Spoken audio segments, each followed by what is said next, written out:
এই সেই মনটা ভাঙা মন এখন আবার জোড়া লাগছে এবং আমি খুবই খুশি যে আমি ভোট দিতে পেরেছি আমার পছন্দের প্রার্থীদের, আমার বন্ধুদের, আমার সিনিয়রদের। আমি খুব খুশি এই ব্যাপারে। মূল কথা হচ্ছে এমন দল চাই যে এমন দল আসুক যে সরাসরি জন প্রশাসনের সাথে ক্যাম্পাসের সাথে তারা কাজগুলো সঠিকভাবে আদায় করে নিতে পারে, বার্গেনিং করতে পারে, এমন প্রার্থী আমরা আশা করছি। আমি আশা রাখবো দুইটা আশা, এক হচ্ছে বাবারে আমাদের হল দে আর আমাদের ক্যাম্পাস দে।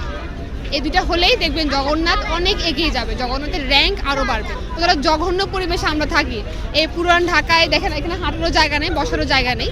এই পরিবেশে থেকে এখান থেকে বিসিএস ক্যাডার হচ্ছে, তার মানে যদি আমাদের অবস্থা আরও ভালো হয় তার মানে আমাদের এখান থেকে কি পরিমাণ মেধাবী স্টুডেন্ট বের হবে সেটা আপনারা জানেন। সব দলই আসলে পারফরমেন্স করতেছে ভালো, কিন্তু এখন দেখা যাক যে আসলে শেষমেশ কোন দলই নির্বাচন হয়। কারণ দুই দল আমাদের ঐক্যবদ্ধ নির্ভীক জবিয়ান প্যানেল আর অদম্য জবিয়ান ঐক্য, দুইটারে আমি দেখছি পারফরমেন্স অনেক ভালো। তবে এর ভিতরে স্বতন্ত্র রয়েছে। এখন শিক্ষার্থীরা কাকে কিভাবে ডিসাইড করে ভোট দেবে সেটা তাদের একান্ত ব্যক্তিগত ব্যাপার। আমাদের যিনি গত সরকারের আমলে তো ছাত্র শিবিরও ছিল না, ছাত্র দলও ছিল না, তারা কিন্তু গুপ্তভাবে ছিল বা তারা অতটা অ্যাক্টিভ ছিল না। কিন্তু বর্তমানে তারা দুই পক্ষ বা আদার্স যারা আছে তারাও কাজ করতেছে, সবাই শিক্ষার্থীদের জন্য কাজ করতেছে। তো ওই যে হল নেই এর জন্য ভয় কাজ করে যে বাচ্চারা যদি এখানে ভর্তি হয় তাহলে কোথায় থাকবে।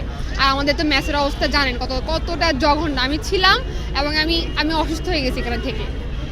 যে যারাই ক্ষমতা আসুক আমরা সবাইকে গ্রহণ করব, তারা যেন হলের ব্যাপার যেন খুব বেশি নিয়ে কাজ করে, হলটা খুবই দরকার।